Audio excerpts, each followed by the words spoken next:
Hi, and welcome back to Kimpo Myers. Welcome back, everybody. We're happy over here, of course. I hope all of you as well. We're super ready for the spooky season, which we've started. I feel like we started mid to late August, you and me, I want to say. Yes, but like we try to preach on this channel, it is a lifestyle. It really is, though, because a lot of what we're watching is not only that we're watching right now because we're getting, like, in the mood, we're watching because we're rewatching. Like today's actual movie, to be honest. I One feel of like Aries' personal favorites. yes, you're very great. So today we're watching. I mean, we're talking. We did watch it today again for like the millionth time. What are we talking about now? Happy Death Day. Exactly. You introduced me to this movie Yes. at some point of life last year. I want to say. Okay, so we didn't see it together for the first time. I had already seen it. I did already see it. I got it from the library, and that was when you were still very much against watching anything scary. I think I made you watch it, and then you really loved it. Exactly. I feel like we did watch it together the first time. To be honest. Because there's this particular scene that I'm like, oh my god, we were so distraught, and we were distraught because it was the first time watching it together. You did get it from the library, I do remember that. So it was definitely late last year at that point, alright? The libraries were still open. Exactly. We miss you, libraries. We miss you so much. We used to hang out there all the time. It was definitely feel like a weekly thing between us because we love reading, so it was just like, let's go to the library. Yeah, and then Happy Death Day, as soon as I watched it, I just fell in love with it, and it's definitely, like you said, one of my favorites. So, can you please tell us a little bit what the movie's about? So, if you've seen Groundhog Day, it's Groundhog Day. If you've not seen Groundhog Day, I'm really ashamed of you. You need to go watch Groundhog Day. Don't be that mean. It is a absolute classic, starring one of the greatest comedians of all time. You need to go watch Groundhog Day. I mean, it's Bill Murray. Come on. But yes. If you haven't watched it, we still love you. It's just like, go watch it, though. It's Groundhog Day meets Scream. Yeah. So essentially, it's a girl, a college student, finds herself trapped in a time loop, hence, Groundhog Day, reliving, the day of her murder over and over again. And she has to solve her own murder, hence the scream part of. It's simple but perfect. It really, really is. Before we get to tell you a little bit what we think, we just give you a brief synopsis, of course, but the characters, we have Teresa, Tree Galeman, she's the main character. Absolutely love her. I thought she did a phenomenal job. A lot of depth in her character. Yep. Absolutely loved her. Agreed. We have Carter. The lovable nerd. Exactly. Yeah, that sums it up pretty much. Lori, which at this point are rated, if you know us, by the way, if you haven't seen this movie, go watch it first and then listen to this podcast. Spoilers, spoilers, spoilers, spoilers, spoilers. And so many spoilers. So please stop here if you haven't seen this movie just yet, but come back to us, please, because we just want to know your thoughts. It's also a very underrated movie. Vastly I feel underrated. like a lot of people haven't watched this movie just yet, and they're like, what is this? Go watch it, please. And then literally from this moment onward, go watch the movie and come back. So, Lori, who's Lori? Lori is Tree's roommate / the killer. Yep. Danielle. We have Danielle, which is the spunky head Bitchy. sorority person. She is quite a character. Yes, she is. We also have Gregory and Stephanie Butler, which is Dr. Butler. Oh, her teacher. Her teacher, who's, well, once again a doctor, apparently. Or somewhere or other from. Whom she's sleeping with. Exactly. And Stephanie, his wife. Who, I don't know why we're bringing her up. She literally opens the door and says hello. Oh, I'm bringing her up for something that comes later. Right? Also, please forgive us if we accidentally get into Happy Death Day 2. That will be another episode within the coming weeks. We haven't watched that one yet. We purposely didn't watch it so it wouldn't be fresh in our minds. But if we happen to jump into Happy Death Day 2... We did watch it back in the day. We watched it like last year. We Back haven't in watched the day. it last year. Back in the day. And then we have David Gelman, which is Tree's dad, who also makes an appearance. And last but not least, John Tom, which is he's a murderer in question. Oh, he's the killer actually at the hospital under arrest. Exactly. So not the action, not Tree's killer precisely, but he was in the hospital due to killing like 6 people or something like that. Yes, 6 young women. All right. So characters aside, we'll set the place up in a little bit. Let's talk about our likes, dislikes. What do you think about this movie first and foremost? I absolutely loved it, and like I said in the beginning, it's simple, but it's perfect. I love the actual killer, like the actual mask. It's literally just a hoodie, jeans, and this really creepy baby mask. One of my curiosities about this, so wait until the end, because I have curiosities for y'all as always. I mean, it really was a kind of a fresh take on Ghostface. What if you were getting hunted by a killer? What would be more terrifying? Though both are pretty terrifying. The babyface killer or Ghostface? What would be more scary? Oh, goodness. I guess to some extent Ghostface? But you said Ghostface or the baby? I would say Ghostface, but the babyface... but the babyface, because it's a creepy babyface. I love it. And it sucks that I'm comparing this mask they made for this wonderful movie to Ghostface, the iconic, one of the most iconic masks of all time. Oh, I can't wait to tell you the curiosity at the end. How about we break form and you tell us now? Ooh, that would be so much fun. Okay, so the curiosity for this in particular one is okay, so the mask was actually constructed by Tony Gardner, the same man who built the Ghostface mask. Of course. In every Scream film. So the design was very personal. The director of the movie also explains that during pre-production, he was expecting his first son. So he doesn't know if he had babies on the brain or it was a he was subconsciously scared of becoming a father for the first time. But that baby image was floating around in his head so much that Tony, the maker of Ghostface in this one, kind of, his first idea was making it into a pig before he thought of the baby thing, but he liked the idea of the baby thing. So originally it was like a pig, but because of the baby face was rolling around, because like the director was like expecting for the first time, he was just like, this is the one, this is it. And then,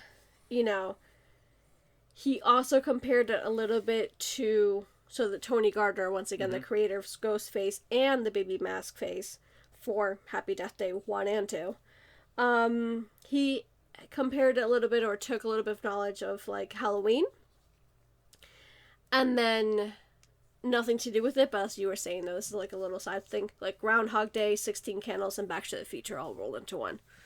But going to the mask, because this is one of my first curiosities, still have 3 more for y'all. It was the same creator. That's why they're so alike. That's great. I absolutely love that. I mean, what's his name? Tony Gardner.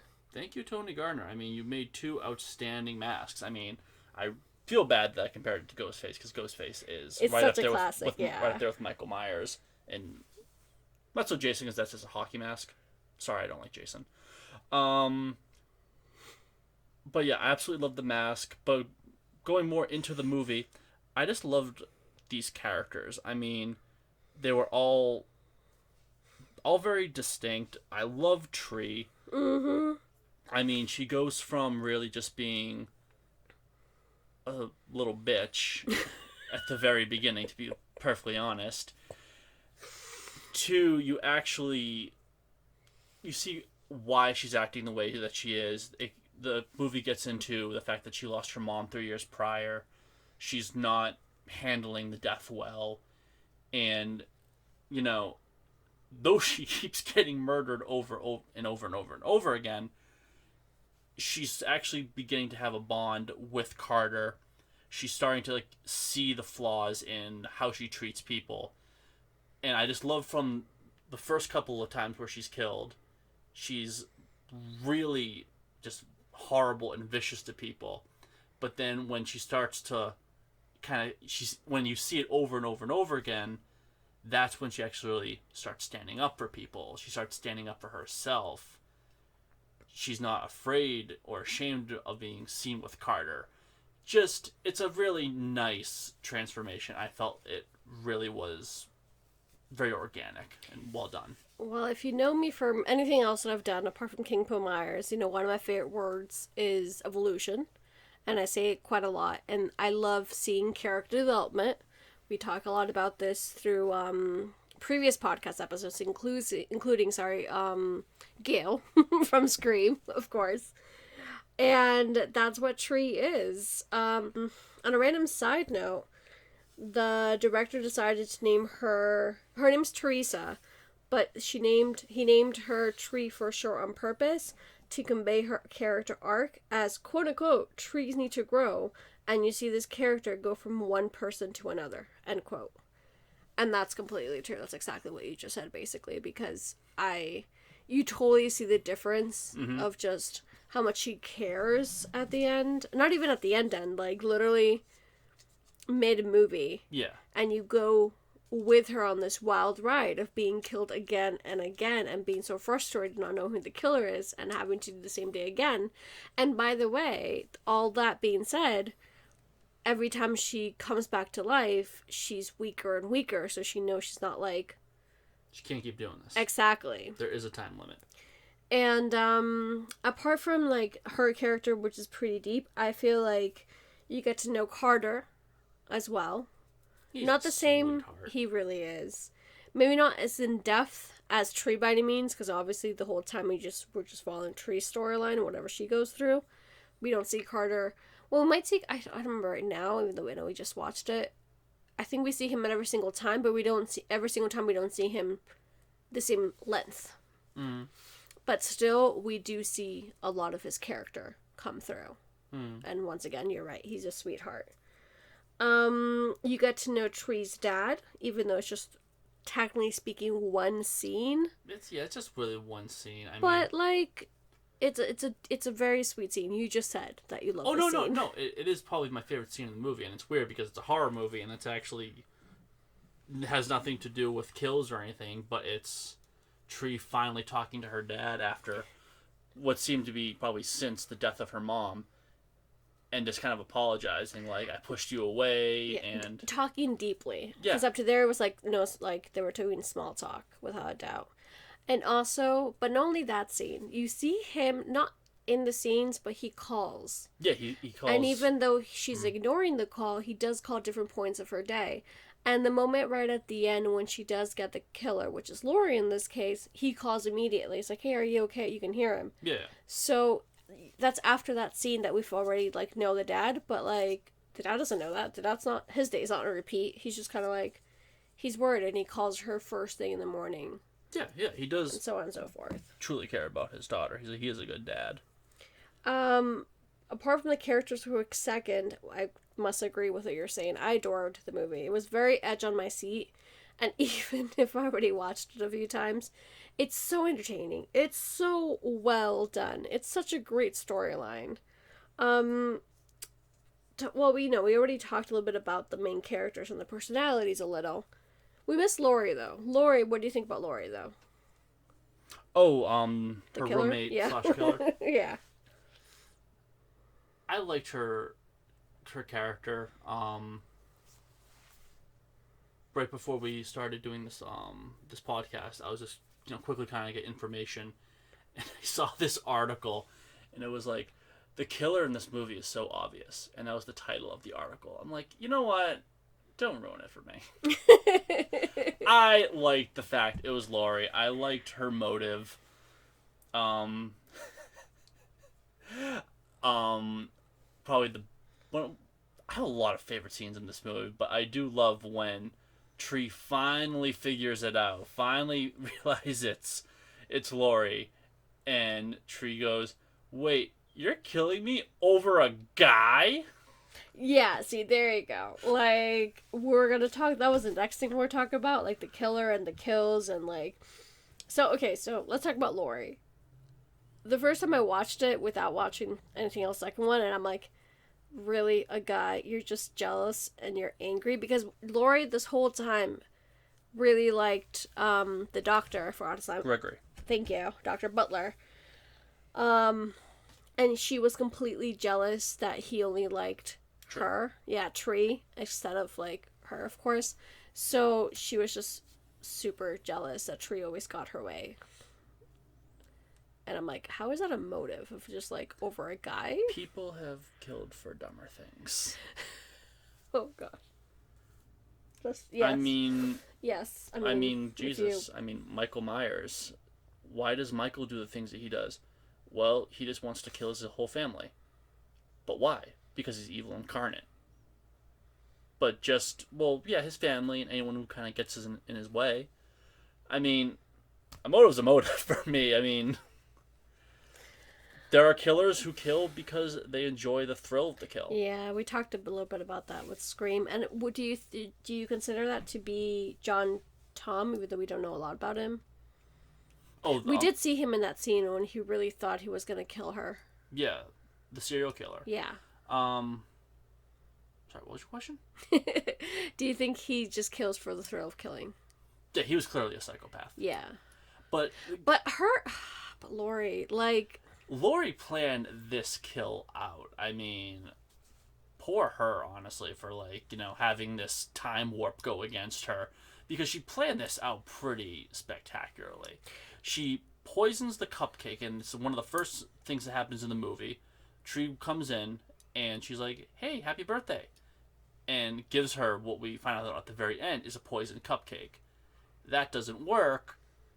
She uses a serial killer in her hospital, sets it up so he can break out, gives him the mask, gives him a knife, you know, go kill, go have fun, and then I'm gonna go kill Tree, and no one will suspect me. They'll just immediately suspect the serial killer. I mean, that's a good plan. Good on her. Oh gosh. But I get it, I guess. I get where you're coming from, I'm trying to say. Oh, Lori.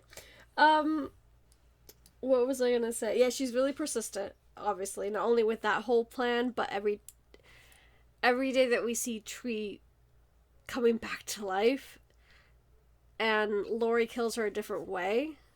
Once again, really persistent. Like, finding a way at the end of the day. At some point of the day. It does show, like, not to get into, like, you know, psychoanalysis, but the fact that she does it in many different ways, that's actually... Yeah. Usually killers prefer one way. I mean, she drowns her, she stabs her, she beats her with a baseball bat, poison. I mean... She stabs her quite a few times, like, quite a few moments, I want to say, as well. Oh my god. Well, we'll talk about my favorite scene, one of my favorite scenes in a little bit, actually, after this. But before we finish this little mini segment of the killer herself, at some point in the movie, before we found out that it was Lori, I personally thought it could be, of course, John Toom, the serial killer itself, because it made it seem like it was. Yeah. But most than that, I really thought at some point it was Gregory Butler, Dr. Butler, the guy, for some reason. At some point of the movie, I was like... Because... Even though this wasn't after they supposedly ended it, because at some point in the movie she ends it as well with him, he had his motive. It looked like, at least. Yeah, I mean, I feel like it would have made a little bit more sense if it was the wife. True. Because you do see the scene where she walks in on them in his office a couple of times, and they're not doing anything, but she has to look like... Exactly. Just that... And, I mentioned her because she's also one of the curiosities of our conversation today. Oh. So, favorite kills or moments, or both? Well, I've already mentioned one. I loved Tree's talk with her dad. I thought it was a really, really sweet moment. But enough of that goofy shit. Kills. I loved when she gets blown up in the car. Oh, you took mine. That was one of my favorites as well. It's so well done. She escapes the hospital. The killer's after her. They have this whole cat and mouse in the parking garage. Tree's able to escape. She's escaped. It's great. Cop pulls her over. Cop's about to arrest her. Cop gets whacked. Just whacked. Just whacked. But this is when with Lori, you're like, oh my god, you're such a psychopath. So, one step back before the cop gets whacked. One of my favorite scenes, it starts in the parking lot. It was so well made when she runs to the parking lot and you just see that kind of back and forth between Lori with, all the setup, because she still doesn't know it's Lori, but it's like with a baby face mask on and whatnot. And she's really, really trying to escape. And once again, like Dylan just said, she did escape, and then the police comes. And not only Lori is that good, she like whacks the police officer. She hits the car in a way that the gas is like, yes, leaking. Yeah. So, you see Tree locked in the back of the police car, can't get out. Once again, like this, like a little Scream kind of referral. Yeah. To one of my favorite scenes from Scream. Mm-hmm. And instead of her, like, stabbing her or whatever, up to then, she literally just goes all the way back to the car she was driving, cupcake out, lights the cupcake, or the candle, sorry, and drops it on the floor, and then it's just, like, in flames. Such a good movie. I mean, such a good, movie as well, but that scene. I liked that one. When it comes to kills, that was a really good kill from Lori to Tree. I loved how Tree killed John, because she timed everything really appropriately. There's a specific time in the movie or during her day that the lights go out and you just see her. It's such a cool scene to watch. Like, I love that. And she just comes back and be like such a badass at that point, right? And then I do have a very cheesy one like you, which is how she ended up killing herself in order to save Carter. Oh, yeah. Like, in one of the kills, in one of the many days. It's one of the last ones. Yeah. When she thinks that that's when she thinks that's literally the one before last day. She thinks is the serial killer. She thinks that's her killer. And Carter comes saves her. He kills Carter, and he's like, oh, fudge, like, if I kill the serial killer, then, Carter's gone forever.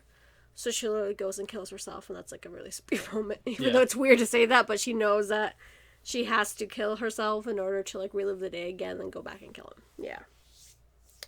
So, favorite characters? Including killers? I mean, the thing is, it's not a big cast. No, it really isn't. I love Tree. I love Carter. I thought Lori was a really solid killer. The serial killer was a classic good psycho. I loved Danielle. She was so horribly obnoxious, but she nailed it. I mean, there wasn't really a character I really didn't like. I mean, there wasn't really a character I didn't like. I agree with you. I liked every single character. I quickly read how many characters. I think it's quote-unquote only 24. But the thing is, like, within the 24, there's really only, like, 5 that you see every day. I particularly liked, of course, Tree and Carter. I mean, how can you not? I think Tree and Carter are just pretty decent characters, including Laura, like the depth of what we see in her and whatnot. I did like David. In other words, Tree's dad. I felt for him, and I felt that I did like that scene as well, of course. And I actually liked, they're really random and you don't see them much, Emily and Becky.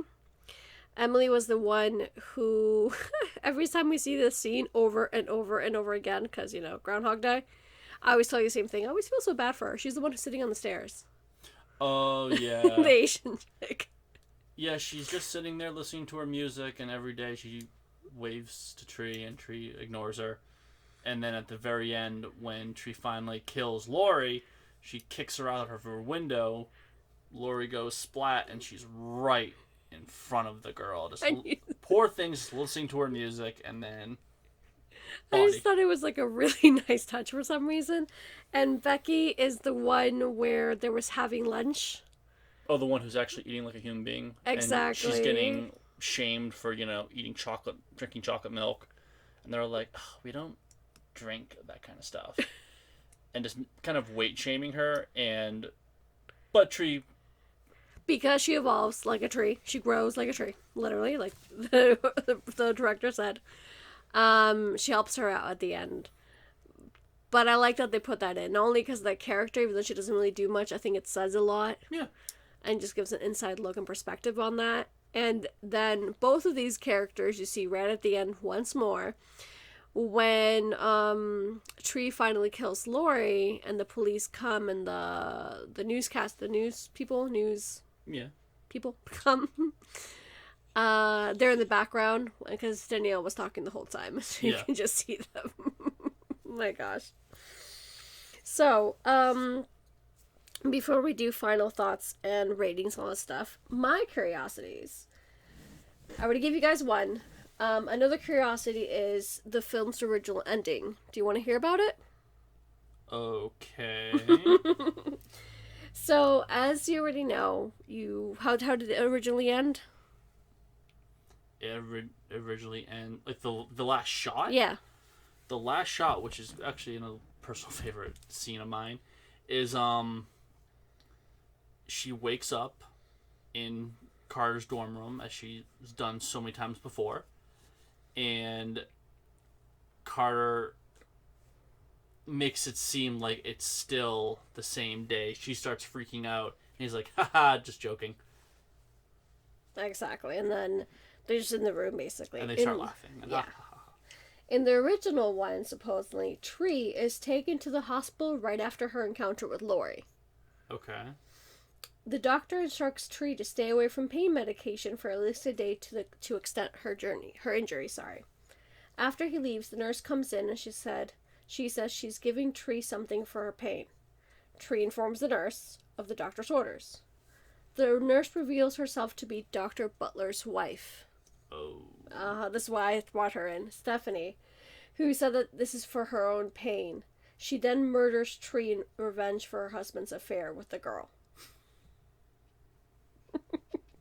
Right? I like a dark twist, but damn. Right? I mean, the version was shown in test screenings for the film and was received very negatively by the audience, so they decided to scratch that. And the director, Christopher Landon, also revealed that Lori and Dr. Butler were the killers in the rough drafts, which later inspired the idea of the poison cupcake. So it's like they will come together, which I don't think makes that much sense, to be honest. But, yeah. This is why you edit. Exactly. Alright, so for those who didn't know, of course, there's a comic writer called Scott Lobdell, and he wanted to play with the tropes of slasher genre, as according to him, quote-unquote, every slasher films opens with the very mean girl getting killed and the good girl living in the end. And he thought to himself, how can I make the mean girl and the good girl the same person? In the original draft, like I was saying before, Laura and Dr. Butler were the killers together. So they were just kind of mixing, matching, like we were saying with Scream, for example, a little bit of the mask, a little bit of the killers and whatnot. They kind of scratched that idea because they really wanted her to, like, grow as a person, and that's where, like, the nickname also came. Because it's exactly that. It's not the mean girl who wins, it's not the good girl who wins. It's kind of the transformation of the mean girl to the good girl. Yeah. I want to say. And for last, one of my behind the scenes special exclusives, we were talking about this a lot, especially this time that we watched the movie, because we've watched it so many times. The amount of filming it must have like how long or we were just talking about like the filming process and how, Tree is constantly reliving her day, going through the same motions every single day. So it got us thinking, how they probably filmed this. I don't know if you know, but our guess was they pretty much did one part, like when she leaves Carter's room and she sees, like, these certain people doing certain activities over and over and over again. My thought was, they probably did maybe 200 takes and just did everything right then and there. So her first Exactly. coming out, her second time, her third time, when she comes out naked and says screw it all. I mean, Yeah, so I don't know how many takes they had in each of the scenes, sorry. But filming did take place, of course, in Louisiana, because you do see that in the movie itself, and it lasted just 5 weeks, which is pretty damn impressive in my take. And the only example I have of this case is that the scenes where Tree awakens in Carter's bed after her death were filmed back to back in a span of 2 days. there you go. So I thought that was pretty cool. So yeah, there you go. That's my curiosity corner for the day. What are your final thoughts and rating? I I love this movie. I mean, it's not just a good movie, but it is a movie for me. I can put this on at any time and I will not get bored of it. I mean, I love, love, love Halloween, and one day I will do a review of that movie because it, to me, is the greatest horror story of all time. I can't watch Halloween every day. I mean, for me, I do like saving it up for Halloween because I like to watch it and have it be special, but I wouldn't watch that every day. There are movies that I love, can't do them every single day. This I could watch every single day. Like And Groundhog Day. exactly. It Okay. fits. I do understand what he's saying, and I'm the opposite of him in the sense of I really can't watch the same film, sorry, over and over again. However, with certain ones, I guess I can. This one, like we just watched this like roughly a month ago out of the blue, and then coincidentally enough, for our anniversary, I happened to get us Happy Death Day 2 because we didn't have that one, of course. And then we're like, why don't we watch? We have to watch one before we watch two, you know? Even though we just saw it. So definitely, I love this movie. I feel like it's a very underrated movie. I feel like it's a very feel-good movie, and it's weird to say that about a horror movie, but it's just, you have so much fun. It's so creative, and it's so well made. Every single scene and shot, and I love two. I can't wait to get into two with y'all. So I hope you've watched it, and if you have watched it, please let us know down below in our comments and Instagram with King Po Myers, please, and thank you. Um, Let us know, Ghostface or the Babyface. I mean, yes, I picked Ghostface, but I really loved the Babyface killer. I love how simple it was. It was just the mask and a hoodie. I mean, It was so random as well. It was a really random mascot, and now knowing that, it was a director's first kid, and like he was just having this constant like, baby, baby, baby. yeah, exactly, just jitters of being a first time parent, which I mean, I guess I would too. Of course you would have that on your mind. Man, it's symbolic of, the baby killing his career. Okay then. Such a dad joke right there. Talking about babies. Alright, so thank you very much for listening, for joining us in. We obviously adore listening from y'all on our oh goodness gracious, Instagram, sorry. Social media, King Po Myers. Let us know down below all your comments and thoughts. And we'll catch you all next week. Thank you all. See you next time.